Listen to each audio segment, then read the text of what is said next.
conduct of the 2022 national local elections and the Seal of Good Local Governance regional assessments made its mark in this year's second quarter activities and accomplishments. This narrative features the sincere efforts of Team Southern Leyte towards bringing renewed optimism and collaboration amidst adversities and diversities.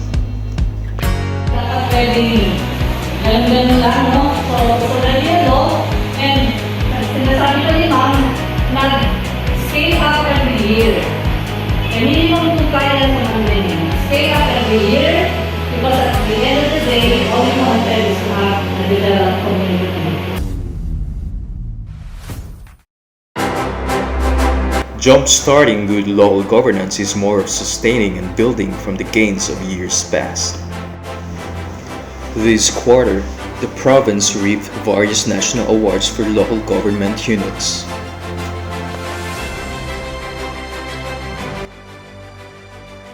"19 LGUs, the provincial government of Southern Leyte, its component city, and 17 component municipalities were conferred as 2021 Seal of Good Financial Housekeeping Passers.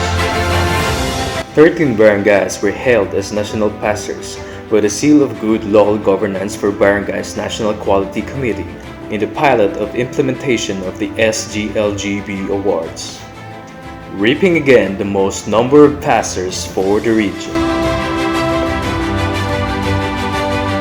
The years of collaborative efforts and preparations of LGU functionaries and the DILG yielded 10 potential SGLG passers following the regional assessment team validations conducted on April 19 to April 28, 2022.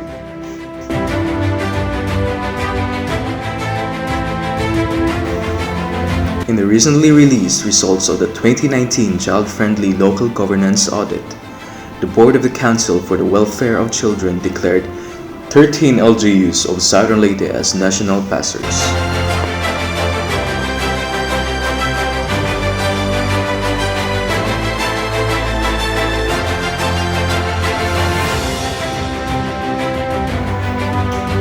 The Regional Lupong Tagapamayapa Incentive Awards validation added to the laurels of the long-time champions. Maintaining its seats as regional winners are the Katublian Lupong Tagapamayapa and Tubod Lupong Tagapamayapa.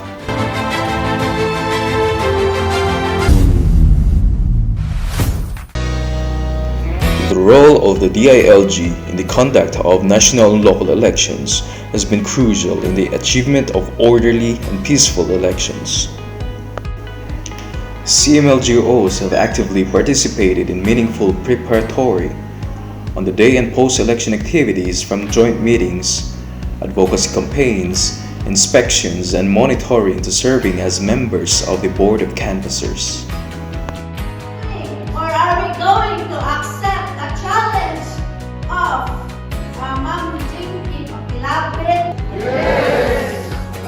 Yes, ha? Dili di mahimo og si Governor Bianca, dili di mahimo og ako at sangguni ang pangalawigan la, dili di mahimo og kamura mga provincial heads, but buhaton ni nato tanan. Let's do it and hope we can achieve the challenge ni Ma'am Jinky.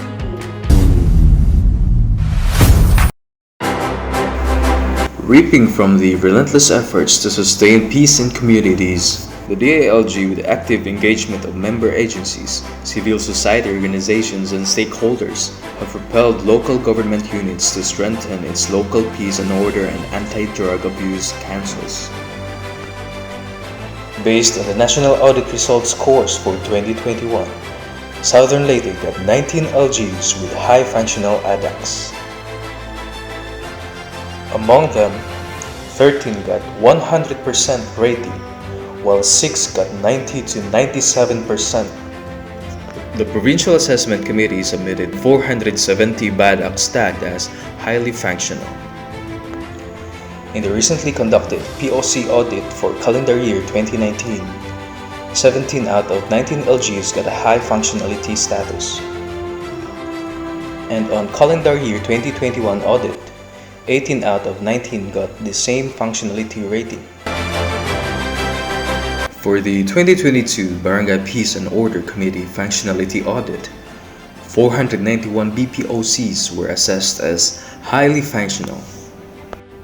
As Head Secretariat of the Provincial, City, Municipal Peace and Order Councils, the Provincial Director and CMLGOs ensured to provide all necessary technical and secretariat support services and has continuously guided LGUs to champion peacekeeping initiatives.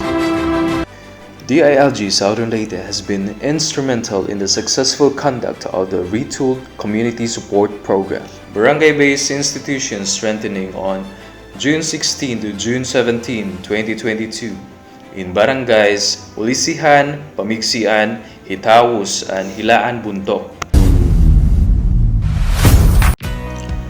Towards institutionalizing a gender-responsive local governance, the Office has embarked in strengthening the local special bodies through extending support in the conduct of various meetings and engagements of the local councils for protection of children, local councils against trafficking and violence against women and their children, local school boards, local health boards, and gender and development focal point system.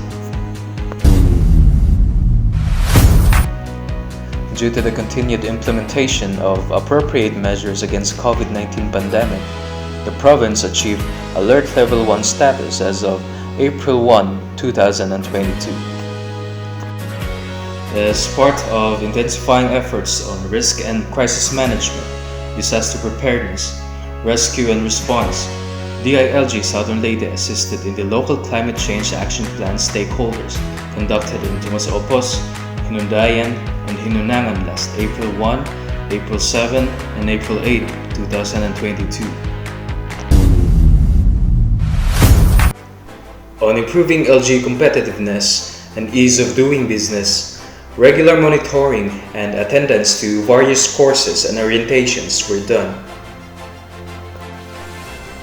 The completion of DILG-funded projects is transforming lives and is instilling accountability and responsibility to LGU beneficiaries in maintaining and ensuring project sustainability.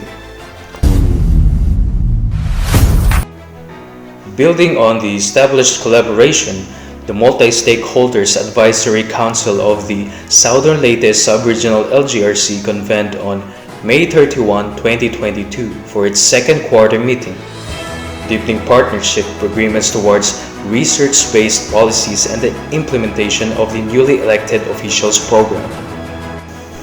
Southern Leyte has so far initiated the 2022 Kamustahan kauban ang mga lider sa lokal nga gobyerno, a discourse on local governance transition on June 16, 2022, and the 2022 Tuunyayong, an offshoot of Cebuani terms pagtuon o pagtambayayong, starting with a crash course orientation on parliamentary procedure and the role of vice mayors as presiding officers. Institutional partnerships will bolster through joint activities and learning events, such as the Legal Caravan with the Commission on Human Rights. Continuing programs for the Sangguniang Kabataan and barangay officials with respective leagues, first aid and basic life support training in partnership with the Bureau of Fire Protection Southern Leyte and Maasin City Fire Station.